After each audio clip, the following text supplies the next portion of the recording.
Pessoal, boa noite, tudo bem? Boa noite, tudo bem? Cleberton, tudo bem? Márcio também tudo bem? Jorge e Serena. Boa noite. Tá. Antes de nós iniciarmos, todos conseguem me ouvir bem?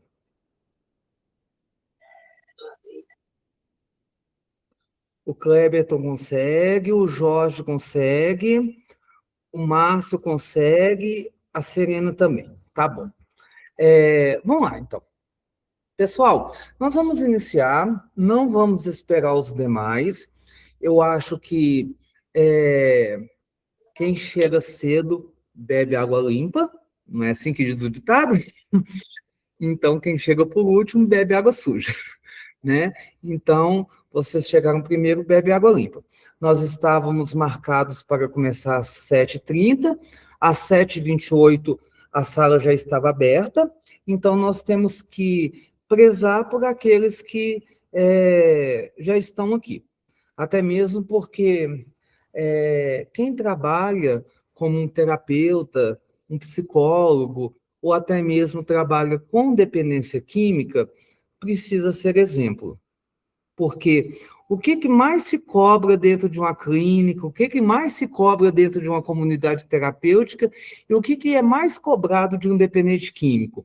Responsabilidade, horário, organização, não é isso que se cobra? Né? Então, acaba que muitas das vezes nós somos espelhos, nós somos exemplos, correto?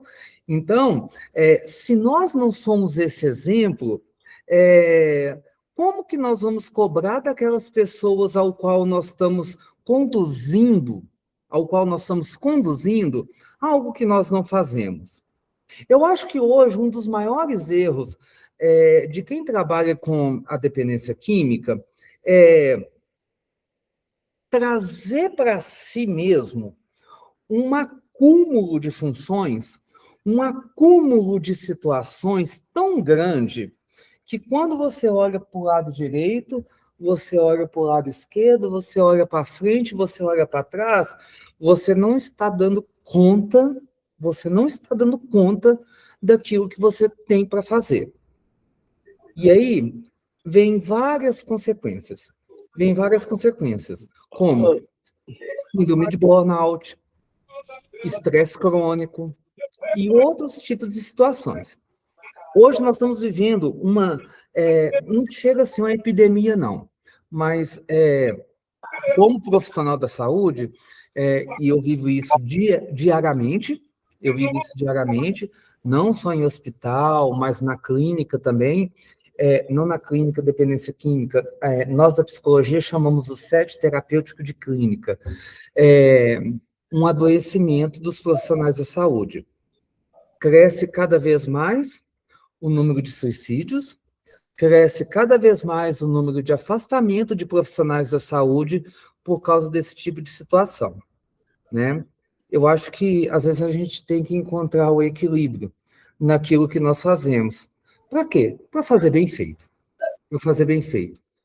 Porque não é o acúmulo de funções que vai dizer o quão nós somos bons, mas é aquilo que nós fazemos com equilíbrio que vai dizer o tanto que nós somos bons, né? Eu falo isso por experiência própria, tá, gente?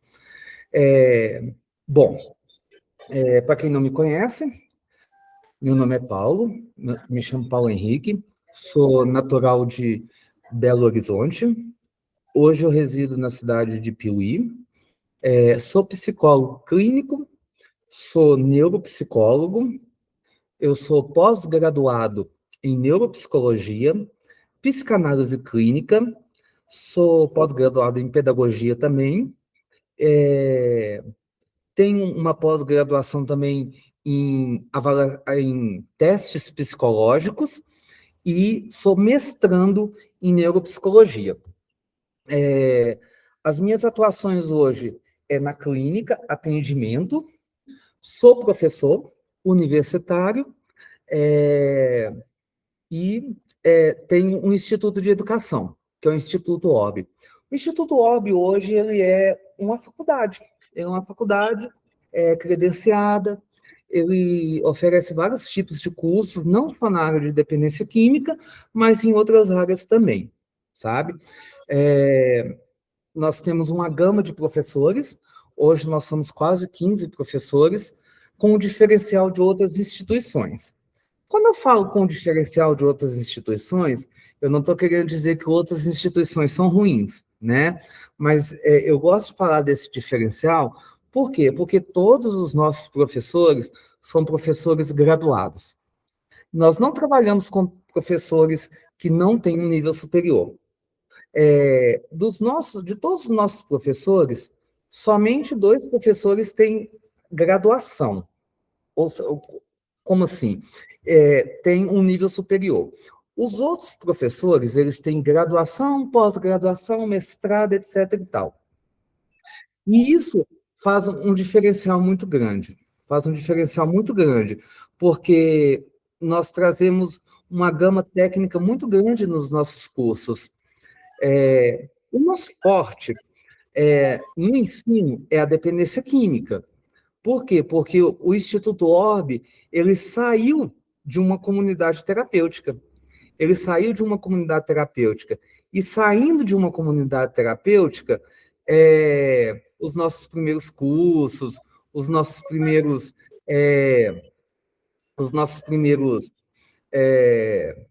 as primeiras vezes que nós começamos a lecionar, foi tudo com cursos de dependência química.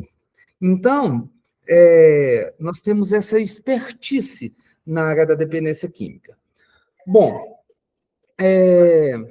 qual que é o objetivo de trazer vocês hoje para cá? Hoje, nós temos um diferencial muito grande nos nossos cursos de formação para terapeutas em dependência química. E qual que é essa diferença? Porque todos os nossos cursos para terapeutas em dependência química, eles são cursos um pouco mais longos e eles tratam exatamente o contrário do que os outros cursos tratam. Então, por que essa aula magna? Essa aula magna, ela tem o objetivo de explicar para vocês como funciona o nosso curso, quanto tempo, em média, os cursos levam. Serena, eu já vou te responder, tá bom? E aí, porque são vários cursos, e aí talvez você queira saber mais ou menos, assim, se é o curso de terapeuta ou os outros, que aí eu vou te falar quais cursos nós temos, e aí eu vou te especificando cada um, beleza? O que acontece? Dentro dessa perspectiva, eu trago vocês para cá para explicar um pouco sobre o nosso curso de terapeuta, como que ele funciona, de que forma que ele funciona, e a gente veio trazer uma perspectiva diferente. Por quê? Não puxando sardinha para o meu lado, na neuropsicologia, nós conseguimos enxergar que a dependência química hoje, eu vou ser muito sincero para vocês, eu tenho 15 anos de experiência na dependência química. Eu peguei a dependência química quando era tratada lá atrás. Eu acho que eu sou mais velho daqui, não sei. Eu vou fazer 40 anos ano que vem.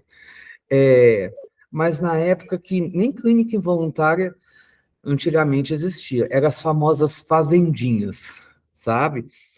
Onde as fazendinhas, onde eles colocavam a gente para furar buraco, onde existia aquelas práticas de tortura física, psicológica, sabe?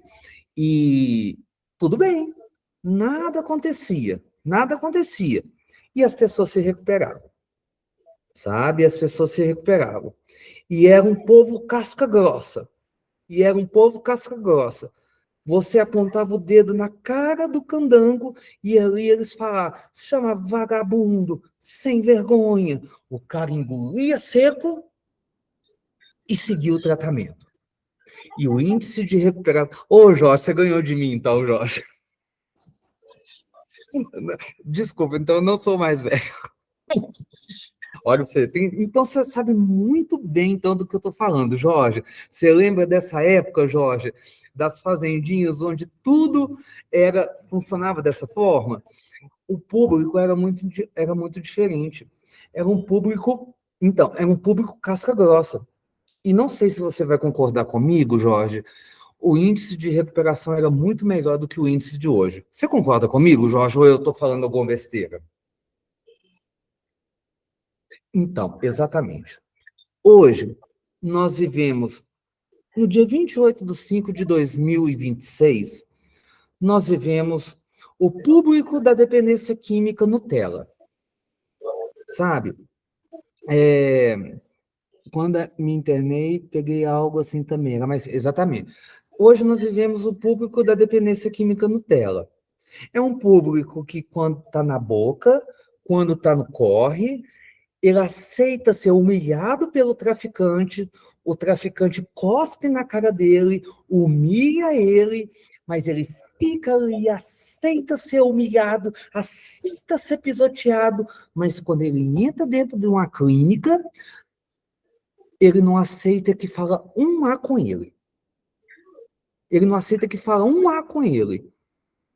E quando fala um A com ele quer conversar com a mamãe. Ele quer conversar com o papai. Ele fala que vai denunciar a clínica. Ele fala que está tendo maus tratos. Ele fala que estão fazendo um tanto de coisa. Infelizmente, hoje, nós estamos tendo que pisar em cascas de ovos para trabalhar a recuperação. Sabe? Nós estamos tendo que pisar em cascas de ovos para trabalhar com recuperação. Mas aí a gente pergunta assim, Paulo, mas o que nós vamos fazer? Para que a gente consiga enxergar todo esse cenário, nós precisamos analisar vários fatores.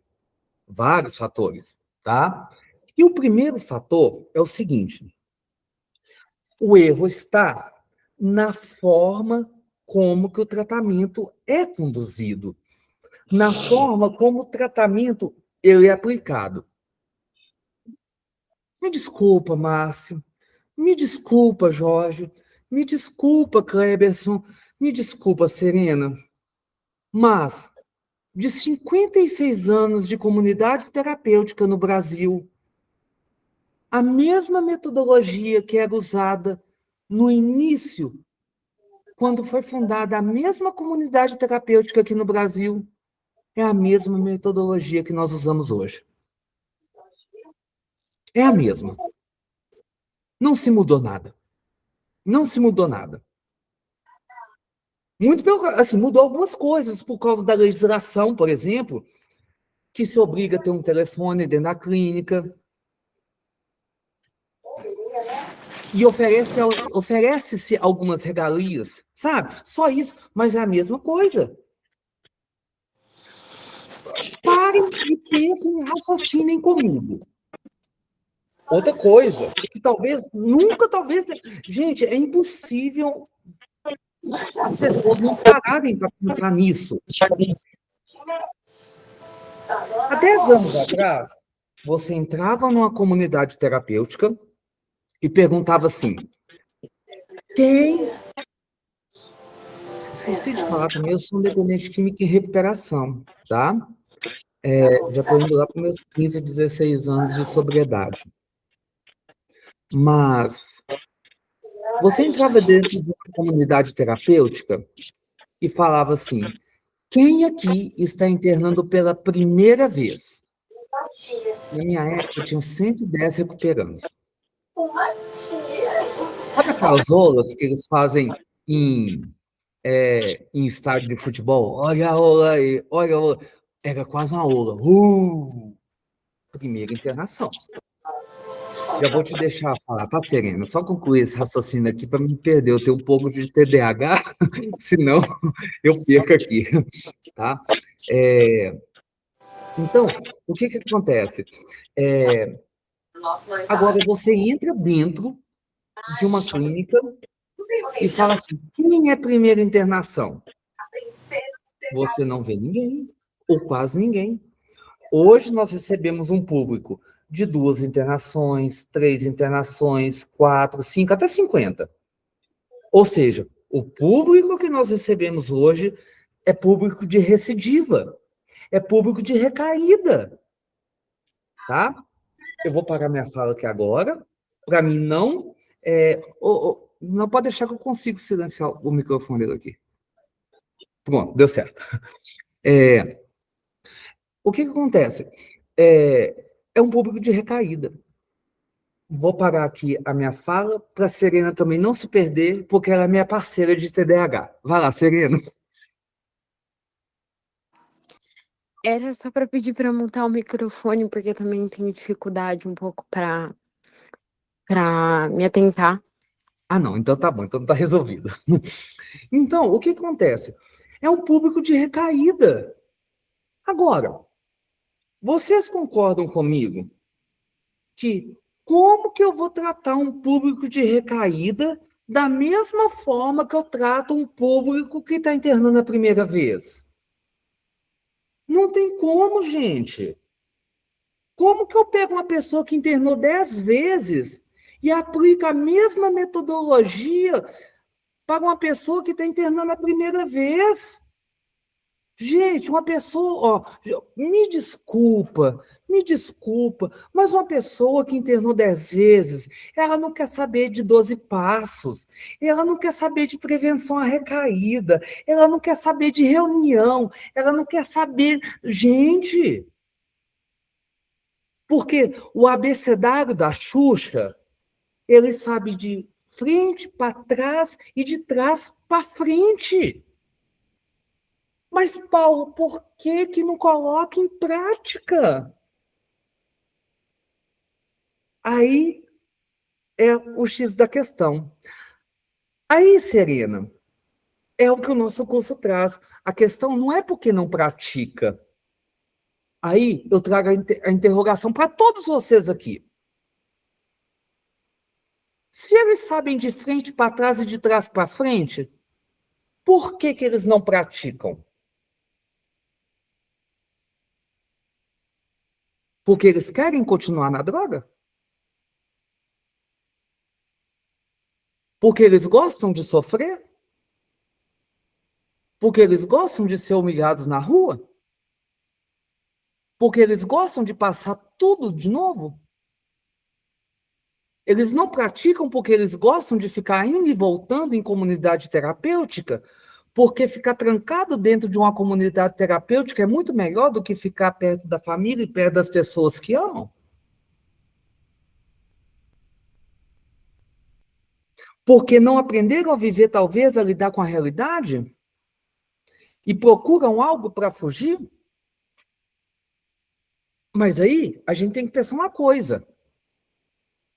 Existe um ser humano antes da droga e um ser humano depois. Ninguém nasceu com um cachimbo na boca. Ninguém nasceu com a carreira de pó cheirando. Porque eu, pelo que eu me lembre, a primeira coisa que eu fiz, não que eu me lembre, tá? Por favor, porque eu não tenho mais... a minha memória não vai lá atrás. Mas pelo que me contaram, quando eu nasci, eu fui no peito da minha mãe e mamei leite.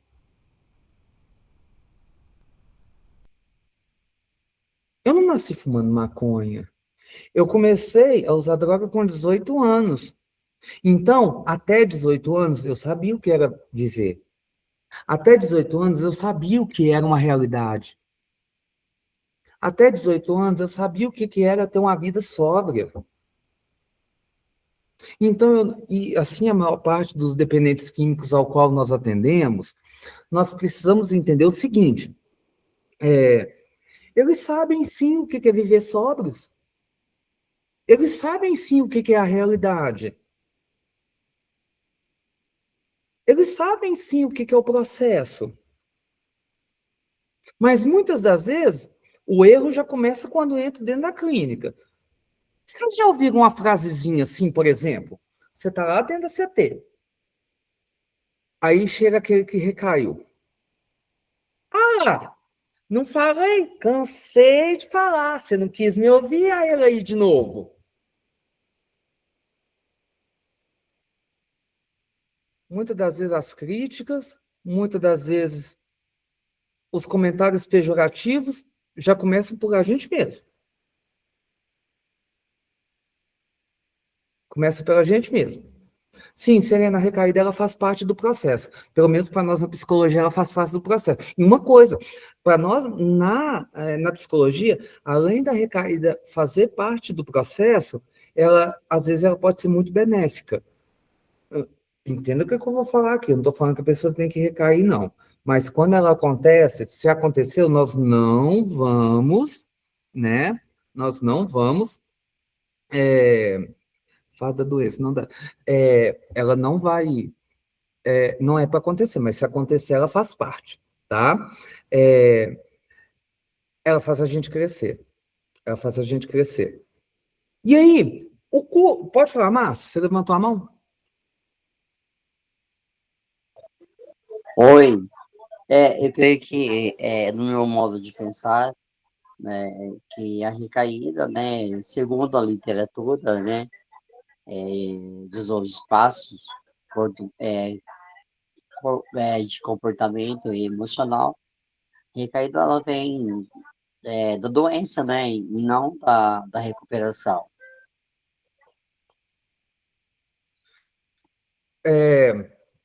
Você consegue separar a doença da recuperação? Sim. Qual que é a diferença? Então, a recuperação é viver limpo, estar em recuperação. A diferença em estar em recuperação e viver limpo é seguir o sugerido e praticar, né, a prática do programa e do que é sugerido pelo terapeuta, sugestões, né, que são dadas sobre os vários temas, né, PNL, PPR, 12 passos e rede de apoio, grupo.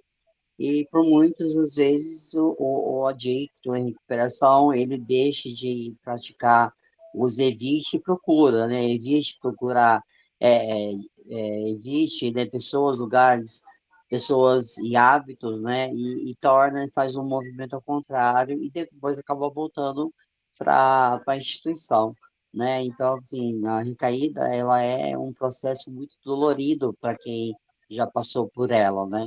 Então, eu concordo com você que é difícil tratar um paciente que chega, um acolhido que chega pela primeira internação e o paciente que já vem de outras internações, como 10, né, que eu tenho acolhidos na instituição onde eu já passei e onde eu estou atualmente, que tem 15, 10 internações. É isso mesmo que você falou, eles têm que abordar de uma outra forma.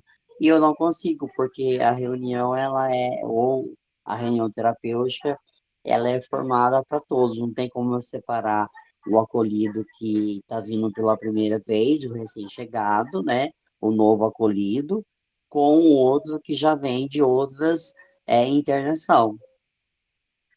Sim. Obrigado pela contribuição, Márcio. Jorge, eu vou deixar você falar. Vamos fazer um estudo de caso aqui rapidinho, só para vocês entenderem? Coisa rápida, já deixa você falar, Jorge. Olha, ó, não estou falando mal de NA, não estou falando mal de AA, mas é que eu tenho uma giriza de literatura. Desculpa, mas é mal de psicólogo. Porque o psicólogo ele tem que pensar, sabe? O psicólogo ele tem que criticar, não criticar negativamente, tá? Tipo um debate. Não, Serena, todo esse debate ele vai levar a gente a entender o que é o curso de terapeuta e por que a gente adota isso, é uma crítica construtiva. Para a gente entender como que o Instituto Orb constrói o seu curso de terapeuta, tá? É até mesmo para... Porque um dos nossos objetivos aqui no Instituto Orb é quebrar paradigmas. Quebrar paradigmas. E um deles eu quero que seja quebrado agora, tá? Por exemplo, Falou-se agora ali do evite. Evite pessoas, lugares e situações. Imagina que eu agora acabei de receber um adicto, que ele mora no meio da Rocinha, lá no meio da favela da Rocinha. O que que você vê lá no meio da favela da Rocinha? Tráfico, crime, arma e tudo que você tem direito a pensar. Correto? Beleza? Pensaram dessa forma? Conseguiram visualizar? Beleza. Essa pessoa ela foi internada. Alguém, quando terminar o tratamento, vai levar ela para casa? Você vai, Kleber? Negativa, cada um pro seu local, pra sua casa. Tá, mas você vai levar ela para casa? Eu creio que a recuperação é individual. Você vai levar ela para casa, Jorge?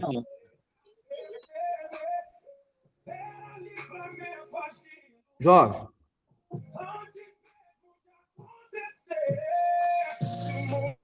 O Jorge não sai. Serena, você vai levar para casa? Pode repetir a pergunta, por favor, que a minha cunhada veio aqui? Tá. Eu acabei de receber um acolhido que mora no meio da favela da Rocinha. No meio da favela da Rocinha, nós vamos ver tráfico para cima, para baixo, droga subindo e descendo, é gente com arma para cima e para baixo, é tiro, é guerra, é boteca, é tudo. E essa pessoa, ela foi internar. Aí foi falar assim, eu chego dentro da comunidade terapêutica e começo a falar assim, eu tenho que evitar pessoas, lugares e situações. Essa pessoa ela vai terminar o tratamento. Para onde que ela vai voltar? Por meio da Rocinha. Por meio do tráfico. Para aquele mesmo lugar onde sobe e desce droga, para o mesmo lugar onde dá tiro e deixa de dar tiro, para a mesma casa onde do lado tem um boteco. E aí, quando eu estava falando que eu sou crítico da literatura, é por isso. Como que se trabalha um dependente químico dessa forma? Ah, Paulo, ele vai ter que dar um jeito de mudar de lá. Você acha que uma família, às vezes, que mora no meio, lá no meio da Rocinha, eles vão ter condições de sair de lá?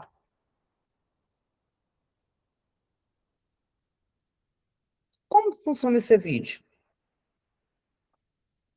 E aí, eu fico muito preocupado quando as pessoas elas usam a literatura,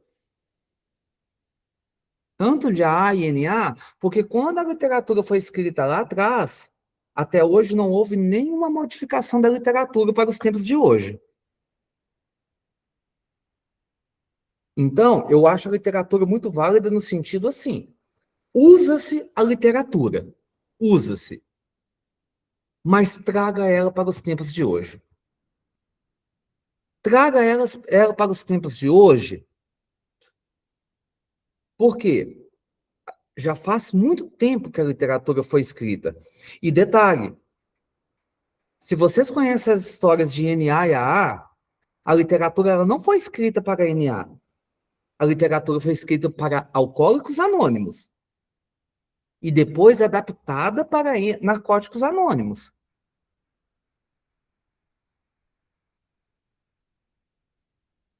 Então, nós temos que parar de ser reprodutores de conteúdo e formadores de opinião. Nós temos que parar de ser gravadores de conteúdo e papagaios e começar a formar opinião, porque o tratamento ele é individualizado. Por isso, hoje, se exige aquilo que nós chamamos de plano terapêutico individual. Cada história é uma história, cada caso um caso, e é isso aí. Vou deixar a Serena falar, depois o Márcio falar, e a gente já entra no curso de terapeuta da Orbe. Vai lá, Serena.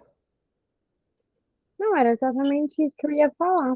Cada caso é um caso, não tem como eu tratar uma pessoa que chegou na primeira internação dela aqui. Me desculpa, tem muito barulho aqui, meu Deus. Mas assim, quando eu trabalhava dentro de uma comunidade terapêutica, eu procurava, dentro dos 12 passos mesmo, trazer reuniões um pouco dinâmicas, um pouco terapêuticas mesmo, para fazer a pessoa entender de uma forma diferente aquilo. Porque, como o senhor falou, foi criada para alcoólicos anônimos e depois foi adaptada. Então, a gente tem que estar sempre se adaptando, tem que estar sempre se modificando. Então, eu acredito muito nisso, que a gente tem que estar sempre em cursos, sempre estudando, porque sempre existe uma coisa nova. E as pessoas, mesmo que ela tenha recaído 15 vezes, tenha sido internada 15 vezes, talvez ela não volte as 15 vezes a mesma pessoa. Então, a gente vai ter que criar um plano terapêutico individual para ela e tratar ela da maneira que tem que ser tratada. Muitas vezes foi falado para mim que eu passava a mão na cabeça de certas pessoas, mas não era isso. É que eu já vivi dentro de uma comunidade terapêutica, já fui dependente química, né? Sou uma que tem recuperação pro resto da minha vida, eu acredito nisso. E eu só não queria que a pessoa passasse pelo que eu passei, mas o não também era dito, porque o não é necessário para o crescimento pessoal e individual, né? Então, eu concordo plenamente com o que você falou, só que sobre o que o senhor falou ali, da questão da pessoa morar na rocinha e tudo mais, o que que ela deve fazer? São hábitos. A pessoa tem que se modificar. Ela tem que pensar diferente. Ela tem que se forçar, infelizmente. Uma pessoa, por exemplo, com depressão. A pessoa com depressão, ela não quer levantar da cama. Ela não quer tomar um banho, ela não quer comer, muitas das vezes. Mas se ela não quer, ela vai ter que se forçar. Não vai ser eu, não vai ser a mãe dela, não vai ser outra pessoa que vai fazer isso por ela. Ela vai ter que fazer isso por ela. Senão, os índices, como o senhor falou no começo, vão continuar aumentando de suicídio, de depressão, de internação talvez involuntária, né? E aí, por isso que a pessoa recai. Porque ela não se sente compreendida, porque ela tem que ser forçada aquilo. Por quê? Porque ela não modificou os hábitos dela. Exatamente. Obrigado pela contribuição, Serena. Mas é exatamente isso. Eu só dei o exemplo da pessoa que mora na Rocinha, é porque a literatura fala do evite, né? A literatura fala do evite pessoas, hábitos e lugares. E aí, como que eu viro para uma pessoa dessa e falo assim: olha, você vai ter que evitar, você vai ter que evitar. E aí, se a gente passa a ser só reprodutor de literatura, a gente acaba não individualizando o tratamento, né? Aí fica difícil, né? Mas é exatamente esse pensamento. Ô, Jorge, desculpa, eu esqueci de você. Fala, filho. Imagina, o Paulo, o que eu mais encontro dificuldade hoje dentro do centro de reabilitação são profissionais, né? São muito carentes aqui no Brasil com relação aos profissionais. Você chamou uma atenção para uma coisa muito importante, que hoje 99% dos dependentes químicos que voltam para a sua reabilitação são acolhidos que tiveram recaídas, né? Hoje eu trabalho numa clínica involuntária hoje no estado do Noroeste de São Paulo, 99% do grupo aqui hoje é de recaído, sabe? Então, assim, o tratamento, sim, ele é para todos, mas a recuperação é individual, mas você sozinho você não consegue fazer nada. É tudo de uma forma de holística, né? De entender para atender. Você pode botar o básico ali, mas sempre fazer alguma coisa diferente, até para que o acolhido ele se adere ao tratamento, porque senão fica uma massa muito conduzida, né? E a gente é muito criticado, muitas das vezes, como a moça falou aí, criticada até porque abre uma exceção de fazer. Você citou também aí sobre o telefone, dentro de clínica. Eu sou contra telefone dentro de clínica. Eu acho que tinha que ter critério para receber um telefonema. Perdão, para receber o telefonema não, para estar com o telefone na mão, né? Mas isso também não é culpa só dos profissionais, isso é culpa hoje também dos donos de clínica também, né? Nós estamos falando aí em termos de 80% das unidades hoje é negócio, e isso está errado, está perdendo a essência. Concordo com você plenamente, está virando depósito de ser humano, correto? Concordo com você plenamente no que você está falando sobre o Evite. Eu sou membro de Narcóticos Anônimos, concordo com você que da década de 70, 80, 90, o tipo de droga era de uma forma, nós estamos no século XXI, a droga é outra. Os grupos de autoajuda para os familiares não se modernizaram, as filosofias não mudaram, estão tudo a mesma literatura, tanto de 12, de AA, de NA, de TRE, tudo a mesma coisa, tudo antiga, sabe? Então, o que a gente tem de mais moderno no Brasil hoje, que já tem uns dias que foi colocado, já tem uns anos que foi colocado isso, mas você não vê, eu estou falando que eu tive recentemente no Canadá, eu sei que tem coisa mais nova, mas no Brasil, que se eu estiver errado, você me corrige, é o tal da metanoia, que tem mais de moderno e que poucos terapeutas sabem disso, né? E a conexão do Augusto Cury lá, a conexão PQD.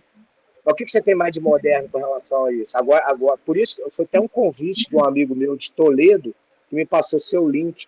E quando você falou que a maioria são de recaídos, já me chamou e já me prendeu aqui para mim estar te ouvindo mais um pouco aí. Mas o que acontece hoje em dia, muito depósito de ser humano e pouca valorização para psicólogo, para psicanalista, para médico, para coordenadores, para aquele dependente químico que faz a sua recuperação e quer trabalhar com isso, porque a nossa função realmente é de multiplicar, sabe? Então, assim, o Brasil está muito atrasado ainda com relação ao tratamento. É isso.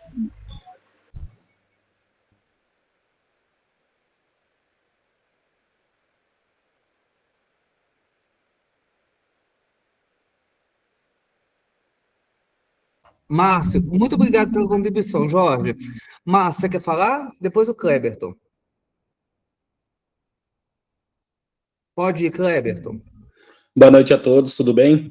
Só para dar uma complementada, né? Eu também concordo com o senhor aí referente em questão de mudanças de hábito, lugares e pessoas, né? Algo que eu venho praticado na minha vida e tem dado certo.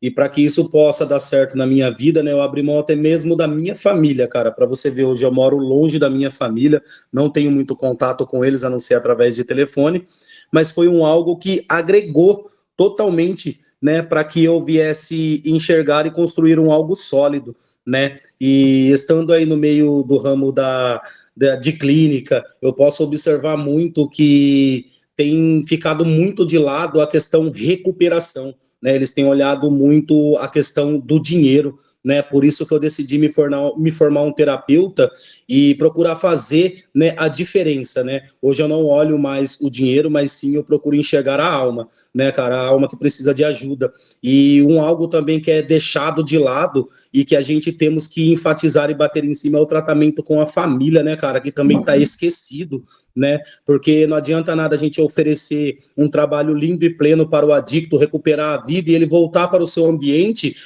na qual é um ambiente hostil. Você entendeu? Então, muitas das vezes a família ela acha que o problema é o dependente, mas não é o dependente, entendeu? Mas em si engloba ali algo muito mais além, né? Então é interessante, né? Tô amando fazer parte desse grupo, desse curso, tenho aprendido muito, né? E é assim, cara, a gente temos que buscar dia após dia e dar o nosso melhor, tá reinovando sempre, entendeu? E eu, Kleberton, eu procuro desconstruir tudo que eu venho aprendendo dentro de clínica, porque já virou um clichê isso daí, você entendeu? Aonde você vai, as pessoas estão rotuladas com tudo isso, entendeu? Então eu tenho observado que nós temos sim que estar sempre em evolução, aprendendo, né? E temos que ir contra.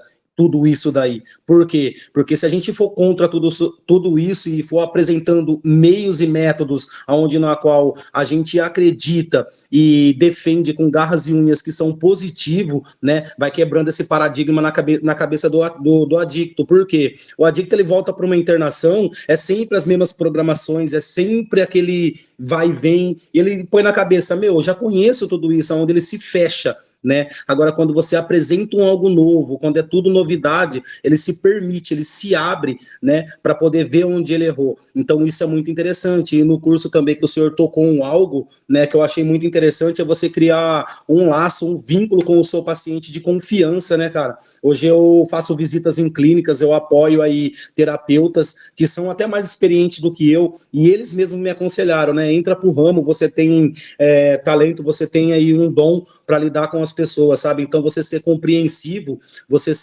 entender e estender a mão não significa falar sim, que nem a nossa companheira Serena falou, né? E um método que eu gosto muito em apresentar nas minhas terapias, né, nas minhas reuniões aí, né, é o confronto, né, cara? O ato de confrontar o adicto, porque quando eu passei na fase da adicção, eu queria tudo pro hoje, queria tudo pro ontem, né? Era tudo do meu jeito, né? Mas hoje não, né? Então aí, se nós dermos a mão e abraçar a causa e juntos partir para cima, isso tem bons resultados.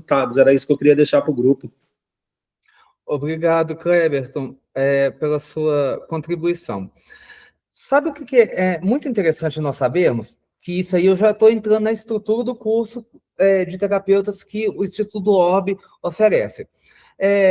Por que uma pessoa corre atrás da droga e às vezes recai? Por que a pessoa faz uso de droga? Vocês sabiam que existem pesquisas recentes que falam que 20% das pessoas que recaem, elas não recaem porque elas gostam de usar droga ou porque não querem usar droga? Vocês sabiam desse dado estatístico? Que a droga é apenas um objeto de justificativa, mas porque o que mais atrai é a adrenalina do corre que eles fazem para buscar a droga? Vocês tinham ciência disso? Ou seja, a questão não é ir usar droga, mas a questão eles são viciados na adrenalina. E como que eles buscam essa adrenalina? Sair de casa, expectativa, corre, polícia. Mas como fazer isso sem ter a droga? Eles não encontraram esse meio ainda. Mas a adrenalina do corre acaba na droga. E até mesmo a adrenalina do uso, de sair dali com a droga, a expectativa do pegar é o que vai pegar.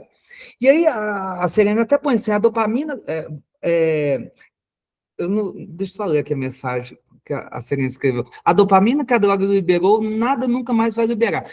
E aí, eu vou falar disso aqui daqui a pouco, Serena, porque o curso, igual eu falei, eu não vou puxar a sardinha do meu lado, que é da neuropsicologia, porque o curso todo fala de neuro e fala de dopamina, fala de tudo.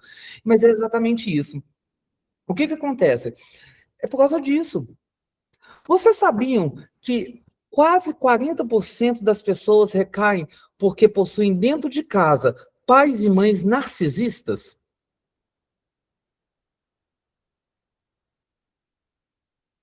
E o que é o narcisismo? Pessoas que gostam de estar no topo. Pessoas que não têm amor próprio, não têm empatia. E para se sentirem bem, fazem questão de rebaixar o outro para se sentir em cima. Então, o que a pessoa está bem em casa, está sem usar. Então, o que a mãe ou o pai narcisista faz? Começa a tacar. Rebaixa, rebaixa, rebaixa, rebaixa, rebaixa, até a pessoa ir lá usar droga. Aí, sabe o que acontece? Quando ele está lá na pior, quando ele está lá embaixo, sabe o que o pai e a mãe narcisista faz? Vai atrás. Entra na boca, procura, desce do carro, chora, faz o show da Xuxa, mostrando para todo mundo que é um pai que ama, que é uma mãe que ama, e todos em volta se comovem com aquela cena. Se comovem com aquela cena. E aí, eles se alimentam daquele narcisismo. Aquela pessoa, ela entra dentro do carro, chega em casa, a persona cai. Vagabundo, você não vale nada. E aí começa aquele ciclo todo de novo. E por que eu estou falando isso? Eu estou falando isso porque agora nós vamos entrar exatamente na estrutura do curso de terapeuta do Instituto Orbe, que é a proposta dessa aula magna. Porque muitas das vezes nós somos taxados como golpistas. Que um curso de... O primeiro lote do nosso curso custou R$30. O que foi falado que nós estávamos dando golpe, vocês não fazem ideia. O segundo lote foi 80. Mas porque a gente realmente pega uma realidade um pouco diferente. O que acontece? Porque a gente vem realmente desconstruir todas essas ideias que muitas das vezes as literaturas hoje trazem. E nós trabalhamos com conteúdo baseados em evidências. Baseados em evidências científicas. Nós não trabalhamos com achismo. Não trabalhamos com achismo. Tá? O que acontece, pessoal? Dentro de toda a estrutura de tratamento, eu queria que vocês entendessem o seguinte. Dependência química, não se pasmem com o que eu vou falar aqui agora, tá? Não é doença.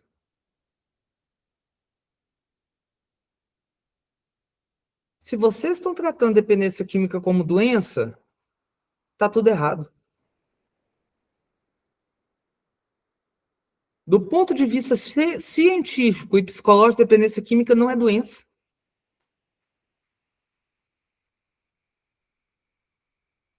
Dependência química é sintoma. A doença se chama compulsão. Então, quando você está trabalhando com um dependente químico, você não tem que trabalhar a dependência química. Você tem que trabalhar a compulsão. A dependência química, ela é simplesmente o objeto de uso, que no caso é a droga, que ele utiliza para quê? Para abastecer a compulsão. Ou seja, a mesma doença que o dependente químico tem é a mesma dependência que o gordinho tem para comer, é a mesma doença que o ladrão tem para roubar, que a pessoa tem para fumar, é a mesma dependência que a fofoqueira tem para falar da vida dos outros, é a mesma doença que o diabético tem para comer doce, é tudo a mesma coisa. A doença se chama compulsão. E essa compulsão, ela tem um objetivo. Freud falava o seguinte: atrás de toda compulsão existe uma falta. Ou seja, tudo que eu faço demais é porque está faltando algo atrás. E esse algo atrás são os nossos vazios interiores, são as nossas dores emocionais. Exatamente, todo excesso excede a falta de algo. Paulo, que algo? Por isso, reservas, e aí vocês podem dar o nome que vocês quiserem a isso, mas sempre vai submeter a essa falta. É a hora que o nosso inconsciente vem para fora e que aquele trauma que eu sofri lá quando eu tinha 3 anos de idade, ele vai vir à tona e vai fazer o quê? Vai se manifestar na forma de compulsão. Quer ver como que isso é uma verdade? Já vou deixar falar, Serena. Quer ver como que isso é uma verdade? Sabe a melhor hora de você ver que isso é uma dor existencial? E quer ver como que essa dor existencial dói e ela se manifesta? Quem já usou droga aí sabe. Sabe quando você está usando a droga e que o efeito dela está acabando? Que você sente aquela angústia, aquele trem ruim, aquela vontade, aquela fissura. É a manifestação física da dor da alma. Foi claro? Deu para entender mais ou menos? E quando vem aquela dor, o que eu quero? Anestesiar ela de novo. Só que o meu sistema neurocerebral, ele é tão inteligente que o meu sistema de recompensa, ele já sabe. Um dia eu estava com uma dor de cabeça. Eu fui e tomei uma dipirona. O meu cérebro guardou. Dor de cabeça, dipirona. Se ela doer de novo, o que eu vou procurar? Aspirina? Lógico que não. Isso mesmo, dipirona. Ninguém começa usando droga para tampar dor.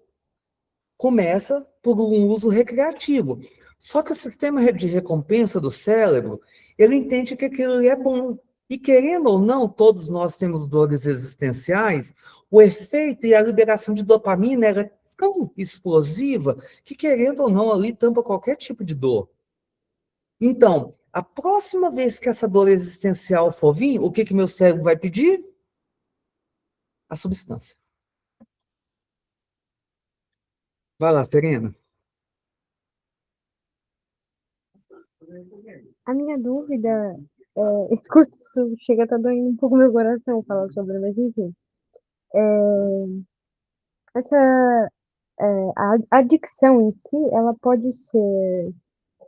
A pessoa já nasce assim, ela adquire isso com o tempo, ou ela pode ser genética. Tipo, Ela eu. pode ter uma predisposição genética.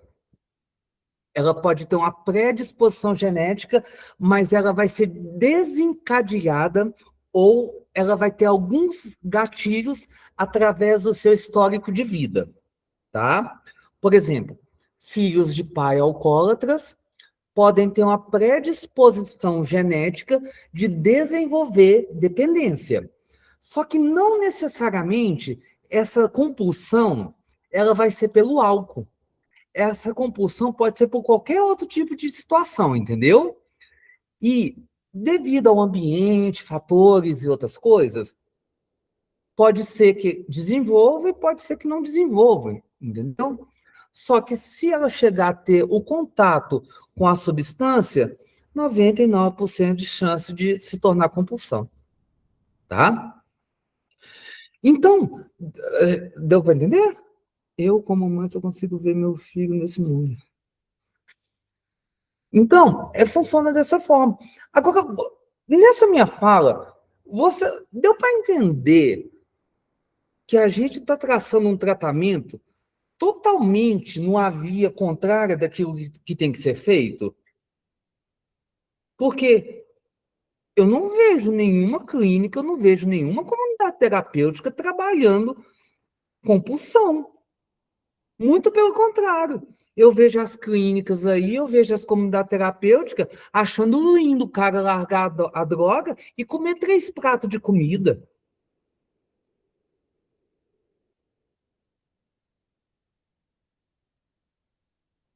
Aí acha lindo aquilo acontecer. Aí a família chega, aí vem o marketing, né? O marketing da instituição. A família, nossa, ele tá gordo, que não sei o quê. como se gordura fosse sinal de saúde. Ali aconteceu o quê? Só um deslocamento de compulsão. Um deslocamento de compulsão. Ou seja, a pessoa continua doente. Ela continua manifestando a sua compulsão, só que por um objeto diferente. Não necessariamente físico. Não necessariamente físico, ô Jorge. Pode ser qualquer outro tipo de compulsão, tá? Pode ser exercício físico, trabalho, cigarro. Outra coisa, você falou aí, ô Serena, trabalho. Outro erro. Até porque os proprietários comida também. Comida também. A compulsão alimentar. A compulsão alimentar ela vem tampar esse vazio.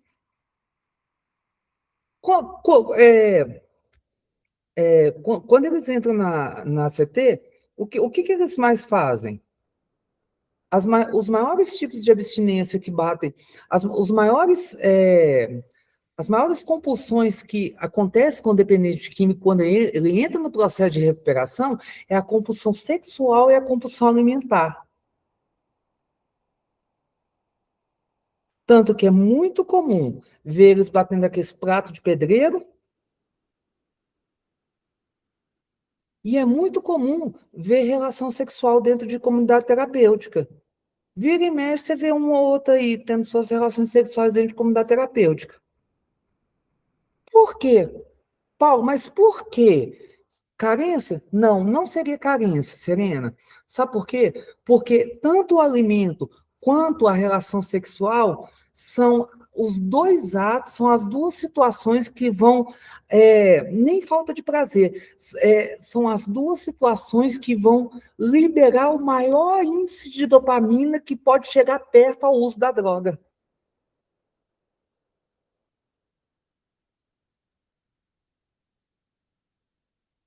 Que é o prazer de se alimentar e o ato da relação sexual, que é o gozo. Não é o gozo da masturbação e de liberar o esperma, mas é o gozo, é o que Freud falava, né? O gozo, né? É a sensação. Então, ou ele vai disparar, se masturbar, ou ele vai... excesso de masturbação é compulsão. Então, dentro disso tudo, eu não vou me prolongar muito mais, eu apresento para vocês aqui a grade curricular da nossa formação em terapia na dependência química. Ela é toda baseada na parte neurológica, tá? Por quê? Eu, enquanto especialista da área, eu acredito que o tratamento da dependência química ela tem que partir por essa parte. Por quê? Droga não é doença, dependência química não é doença, ela é apenas o sintoma. E tudo começa aqui. Só para vocês entenderem, eu começo o curso falando do sequestro, da biologia do sequestro cerebral. Aqui na frente, do lado esquerdo, existe aquilo que nós chamamos de córtex pré-frontal.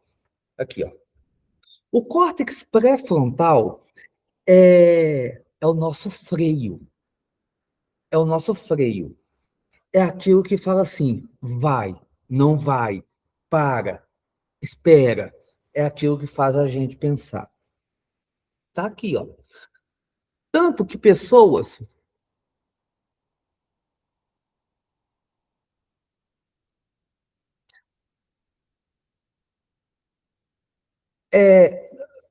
na verdade, o ego, o id, o superego, a gente pode até fazer essa relação mais para frente. Porque o que acontece? Quando o córtex pré-frontal ele está comprometido, você perde um pouco do superego. Automaticamente, você afeta o ego, tá? Porque, na verdade, quando eu falo de id, ego e superego, eu estou falando de estruturas não físicas, porque isso é da psicanálise. Então, id, ego e superego são estruturas não físicas que vêm explicar o que é impulso, o que é freio e o que é consciência. Quando eu estou tratando de parte neurobiológica, eu estou falando de estrutura física, mas que você pode também conseguir fazer essa relação, tá bom? O que acontece? Essa parte aqui é onde está a parte do sistema de recompensa. Tudo que você faz, se for positivo ou não, quem vai decidir se você vai querer de novo está aqui. Então, o que acontece? E mais ou menos, se você for pegar o seu ouvido direito, põe a mão assim no seu ouvido direito, e se você for traçar uma linha até mais ou menos aqui na direção do seu nariz, e andar mais ou menos uns 10 centímetros para dentro, você vai encontrar dentro do seu cérebro uma estrutura chamada núcleo accumbens. Núcleo accumbens. Eu costumo falar que o núcleo accumbens é a desvairada. É a desvairada do cérebro. Ela é o impulso. Ela é a que quer botar ordem na casa, ela acha que pode tudo, e ela é o impulso. O que acontece? Quando você faz a utilização, ou você vive qualquer tipo de situação que existe uma grande liberação de dopamina, ela é responsável pela distribuição de dopamina por todo o corpo e ela faz com que você perca um pouco da sua consciência e comece a agir por impulso. Quando você faz a utilização da droga, existe uma estrutura que nós vamos chamar no curso que se chama bomba dopaminérgica. O que é uma bomba dopaminérgica? Se você produz X dopamina, a partir daquele momento, você vai produzir XXX dopamina. E o núcleo accumbens, ele vai se encharcar de dopamina. Se a louca da casa já é louca, ela vai ficar trilouca. Ela vai ficar trilouca. E o que vai acontecer? O núcleo accumbens trilouco vai direto mandar mensagens através de neurônios e neurotransmissores lá para onde? Para o córtex pré-frontal. Essas mensagens que são mandadas para o córtex pré-frontal, que é o freio, exatamente, vai fazer o quê? Vai anestesiar. Vai anestesiar e vai desligar temporariamente o córtex pré-frontal. Prestem atenção. Se o córtex pré-frontal ele não estiver funcionando na sua normalidade, o que vai acontecer? Você perde o poder de decisão, você age mais por impulso do que com consciência, então você perde a capacidade de decidir por si só. E aí, quem começa a mandar no seu corpo não é o córtex pré-frontal. Quem começa a comandar no seu corpo é o núcleo accumbens. E o núcleo accumbens, ele é viciadíssimo em dopamina. Então, se ele for encharcado de dopamina, assim que a dopamina for descendo, o que ele vai fazer? Ele vai mandar sinais para o seu corpo que aquela dopamina está descendo e ele quer mais. E esses sinais que o núcleo accumbens vai mandar para o seu corpo vai chamar como? Fissura. Vai chamar o quê? Abstinência. Paulo, mas como que a gente controla essa fissura? Não tem como? Até tem.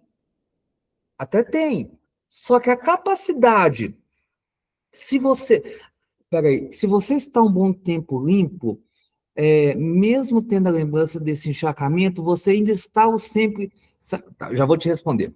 O que que acontece? O que que acontece? Dentro dessa estrutura, se o nível de dopamina está caindo, o núcleo accumbens vai mandar mensagem para o corpo. Então, você vai atrasar a droga.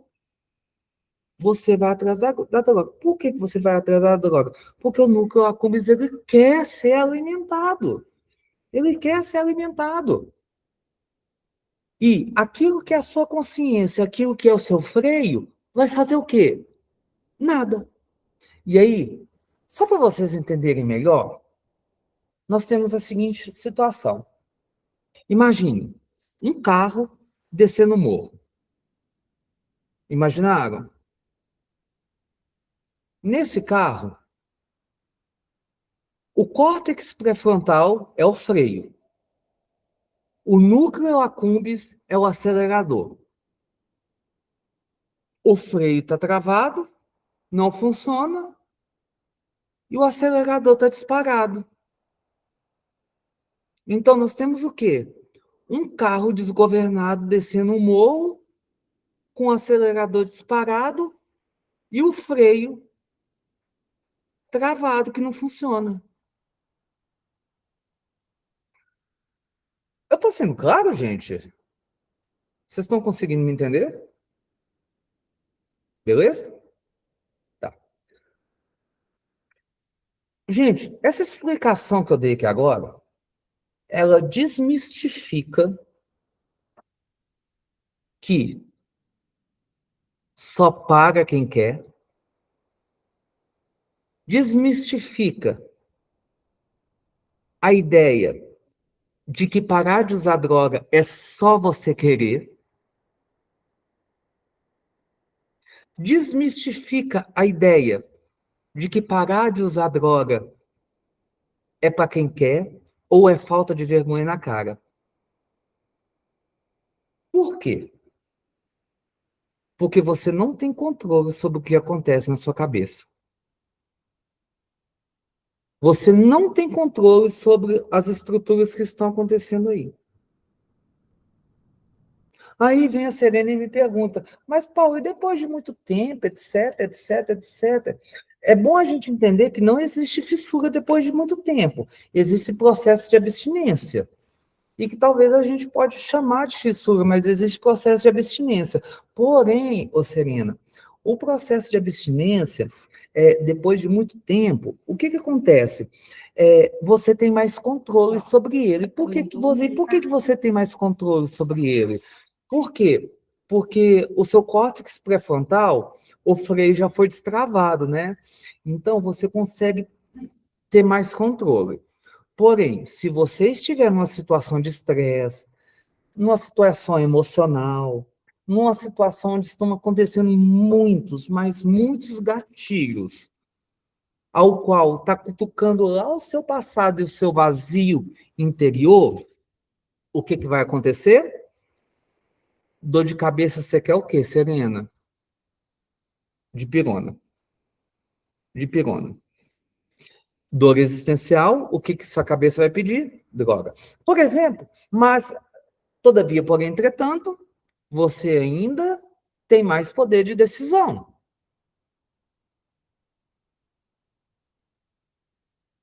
Aí, você tem mais poder ainda de buscar uma ajuda, etc e tal, mas mesmo assim, isso não garante que você não vai recair, tá?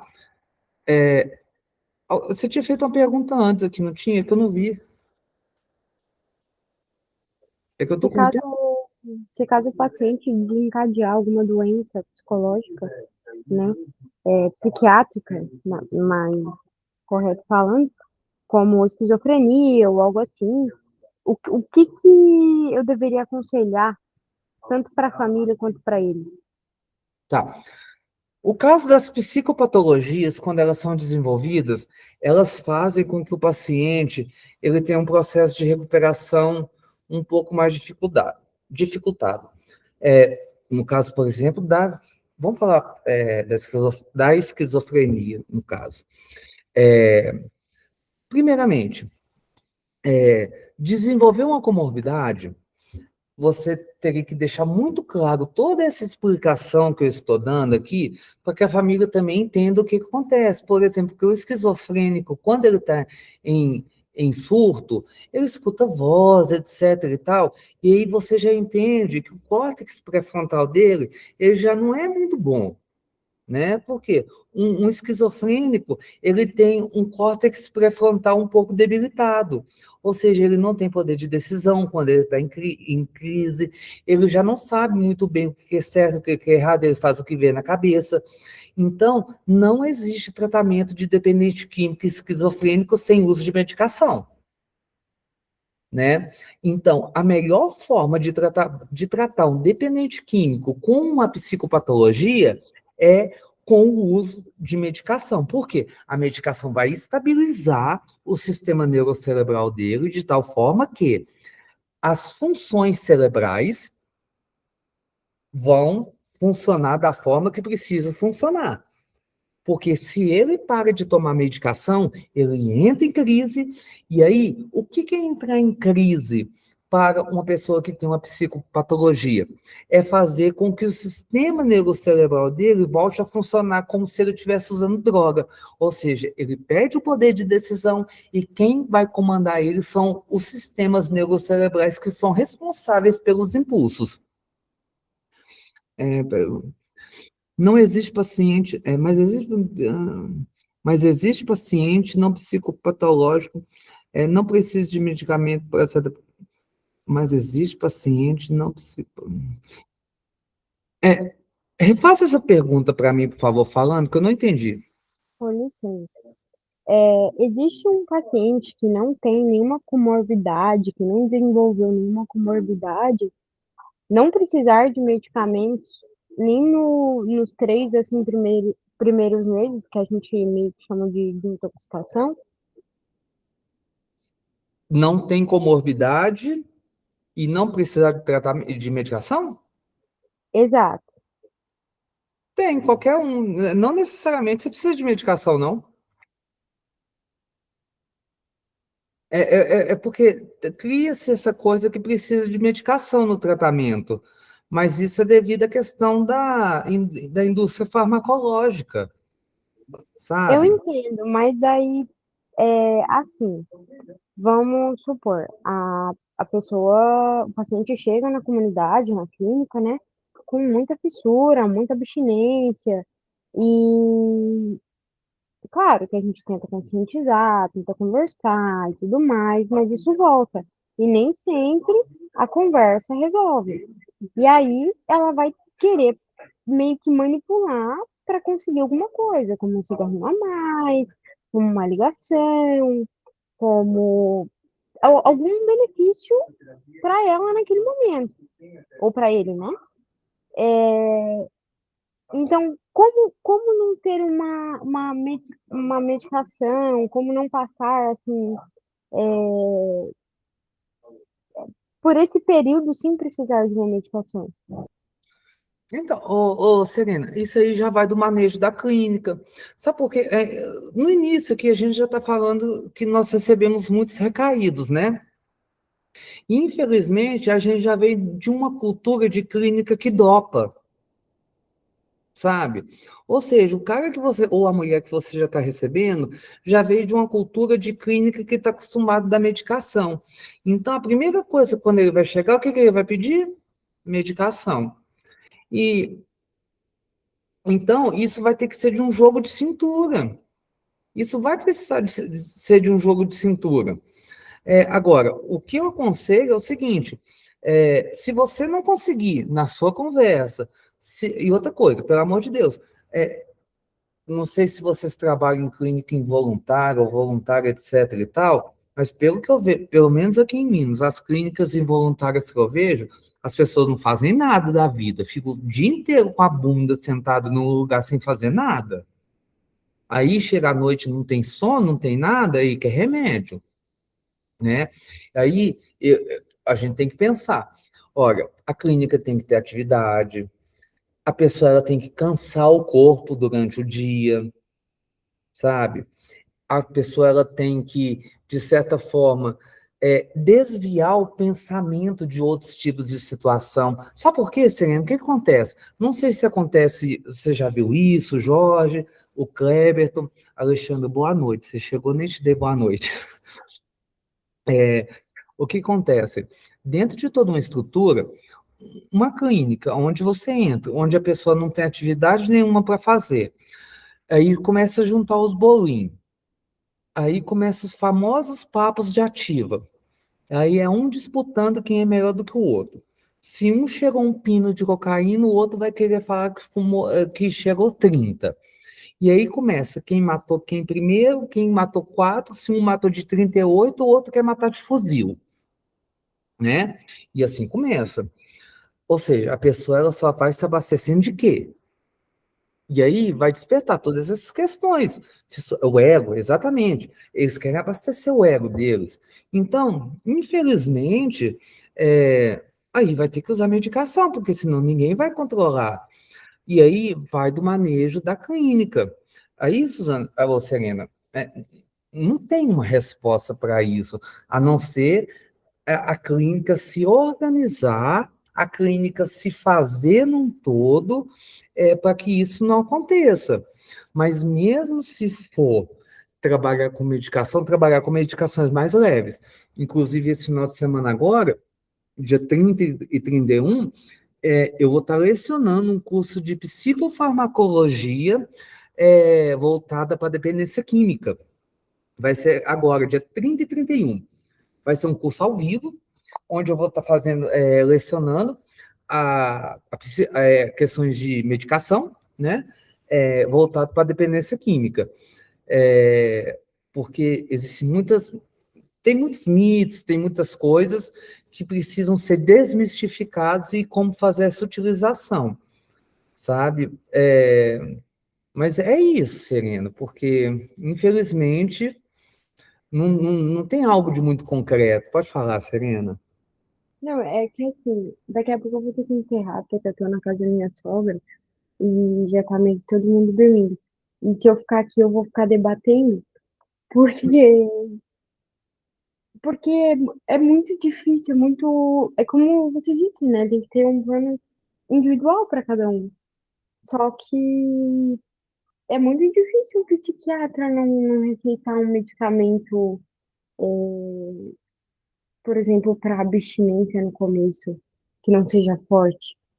Porque, como você falou, às vezes a pessoa já recaiu várias vezes e quer se mostrar melhor que o outro, para ela aquilo ali é tipo, eu usei, eu só vou voltar para clínica. Então, eu já tô pirando, porque eu lidei com tanta. Eu trabalhava numa comunidade feminina, lidei com tanta mulher diferente lá dentro, mas com tanta diferença. Entendo, entendo. É complicado, mas não é impossível, não, Serena. Gente, deixa eu só mostrar aqui para vocês qual que é a grade do nosso curso, que eu também tenho que encerrar, que eu começo a dar aula 8, 9h30, eu tenho aula para dar também. Só para passar aqui para vocês. Olha, qual que é a grade curricular do nosso curso? Grade curricular, formação em terapia na dependência química. A gente trabalha por eixos e módulos. O eixo 1, a gente trabalha a base neurobiológica da adicção. No módulo 1, a gente trabalha a biologia do sequestro cerebral. Trabalhamos os fundamentos da dependência química, a desconstrução da adicção, tá? Onde a gente fala da superação do modelo de vilão e a droga como sintomas de traumas, né? Onde eu falo, gente, não é doença, é sintoma. Aqui a gente trabalha a neurobiologia do sequestro, é a anatomia do sistema de recompensa e a falha do freio executivo, que é o que eu acabei de falar com vocês. Falamos do circuito de compulsão e da intervenção e a reabilitação. Isso aqui é muito importante, sabe por quê? Porque o cérebro da gente, ele sofre um negócio que nós chamamos de neuroplasticidade. Ou seja, o cérebro da gente, ele se molda. E quando ele se molda, a gente consegue fazer milagres com isso. E qual que é a função do terapeuta dentro da clínica? Fazer o cérebro fazer neuroplasticidade para voltar a fazer o que ele era. E eu explico isso no curso, tá? Como que funciona. Se vocês tiverem perguntas, vocês vão anotando aqui, que agora eu vou direto, tá, gente? E aí eu falo aqui, intervenção e reabilitação, o papel da CRT e o fortalecimento do córtex pré-frontal por rotinas estruturadas. Aí eu ensino as rotinas, como que funciona. O módulo 2, onde eu venho falar de neurociência e saúde mental. Os fundamentos da neuroquímica, ou seja, qual que é a relevância do equilíbrio químico para a estabilidade mental. Eu venho falar dos 3 hormônios principais e necessários que são usados, que são liberados e que influenciam na dependência química. Primeiro, a dopamina, que vai funcionar no sistema de recompensa, na via mesolímbica e os mecanismos de tolerância. Gente, isso aqui é importante, ó. Sabe quando que surge a dependência química? Sabe quando que a pessoa realmente se torna dependente? É aqui, ó. Quando começa a surgir o mecanismo de tolerância. Enquanto não surge o mecanismo de tolerância, a pessoa ela ainda não é dependente. Ela é apenas um usuário. Eu explico isso no curso. Nós vamos falar sobre o GABA, nós vamos falar sobre o glutamato, que são neurotransmissores, e a gente fala da integração, que é a sinergia da dopamina, o GABA e o glutamato, e as estratégias baseadas em evidências. Acabando essa primeira parte do eixo 1, a gente entra aqui no eixo 2, que são a prática institucional e operacional, que é onde eu pego toda essa teoria aqui, ó, e ensino vocês a aplicar ela dentro da instituição, né? Onde a gente entra no módulo 3, que é a prática institucional e gerenciamento. Eu venho falar de gestão de comunidade terapêutica e clínica, que é a administração focada na estabilidade do ritmo circadiano para a regulação do sistema nervoso. Ou seja, aqui eu venho falar como você administra o tratamento de tal forma que ele vai influenciar o seu sistema nervoso. Eu venho falar de uma postura ética e profissional, usando a neuropsicologia social aplicada ao vínculo terapêutico. Vem falar da legislação aplicada, que são as normativas do CONAD, como suporte ambiental para a neuroplasticidade. O que eu faço? Eu pego a legislação, o básico da legislação, e falo assim, ó, você vai pegar essa parte da legislação e você vai aplicar dessa forma para que você contribua para a neuroplasticidade do dependente químico. Vem falar de segurança e gerenciamento de crises. Nós, aqui no Instituto ORB, nós criamos protocolos. E eu passo para vocês os protocolos para a redução da hiperexcitabilidade neural durante surtos. O que é isso? Eu explico para vocês todos os surtos que um dependente químico pode ter. E aí, eu passo os protocolos para você. Para tal surto, você age dessa forma. Esse tipo de surto é isso. Para isso, é isso.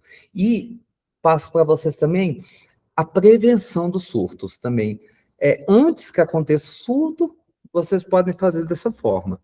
No módulo 4, nós temos as metodologias e manejo do paciente.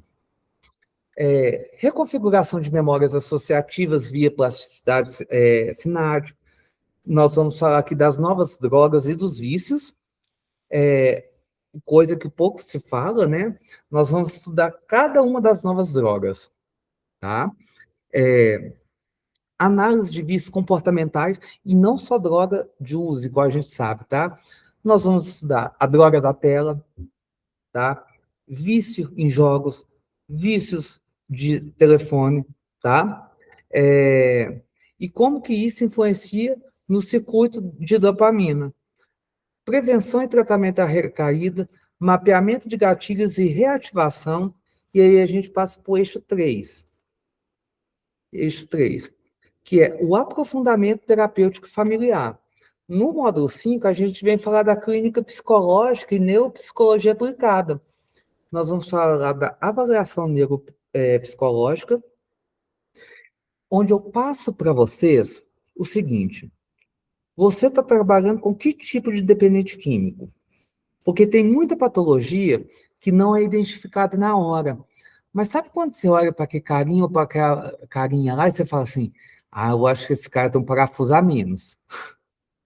Então, eu vou ensinar vocês a trabalhar com diagnóstico de déficit nas funções executivas decorrentes do uso crônico. Ou seja, lógico que vocês não podem dar diagnóstico. Porém, eu ensino vocês a observar e avaliar, para vocês entenderem se você está lidando apenas com o usuário ou se vocês estão lidando com um usuário com uma comorbidade, que talvez nem ele nem a família sabe. Nós vamos falar das comorbidades, tá?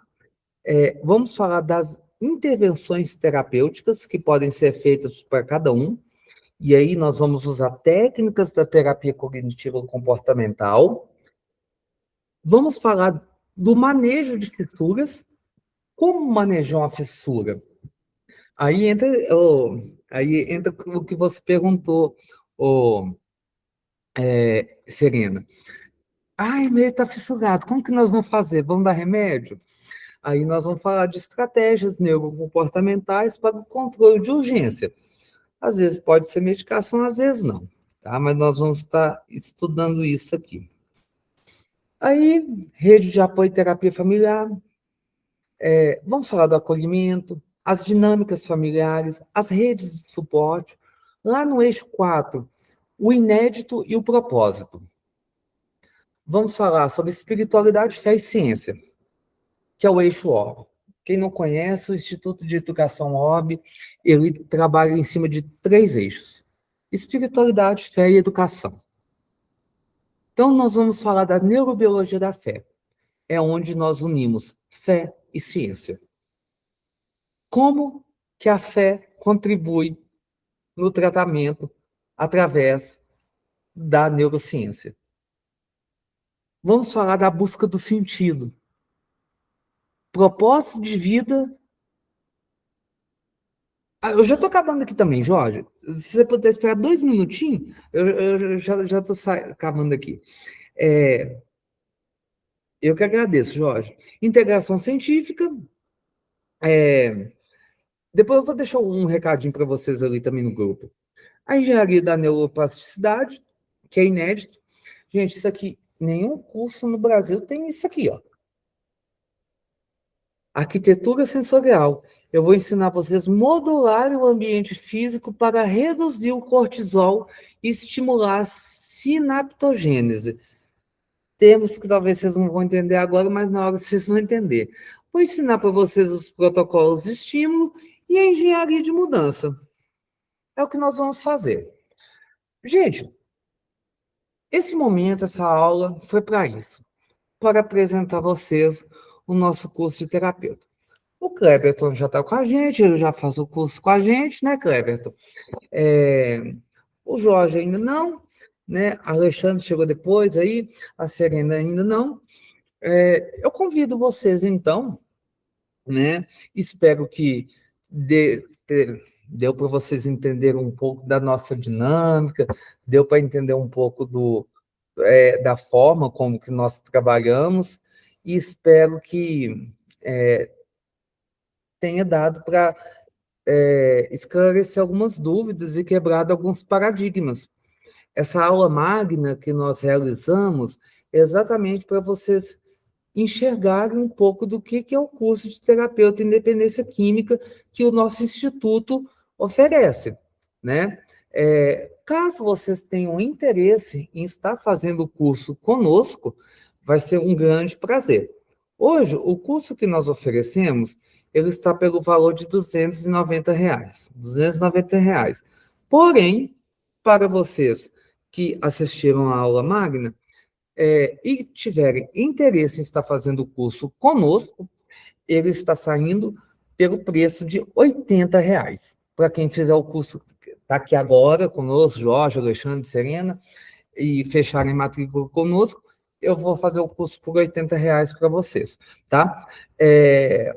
Paulo, não quero agora, não tem importância. continua nos acompanhando, continua vendo as nossas lives, nós vamos estar sempre à disposição, mas seria um prazer muito grande ter vocês acompanhando a gente no nosso curso e também em outras oportunidades, tá? Eu vou te adicionar, Paulo, ô Jorge, eu vou te adicionar. Eu te adiciono, a gente conversa, e aí, só anotar esse número aqui, é 1799, até fugiu aqui. Mas você tá lá no grupo também, não tá, Jorge? Ó, lá no grupo eu anoto, tá? Vai ser um prazer, tá? Vai ser um prazer, é uma promoção por tempo limitado, e para vocês que assistiram aqui conosco, tá? Espero que vocês tenham gostado e que Deus abençoe imensamente todos vocês, tá bom? Jorge, muito obrigado. Cleberton, muito obrigado. A Serena se foi, mas muito obrigado para ela. Alexandra, muito obrigado também, tá? Alexandre, você chegou depois.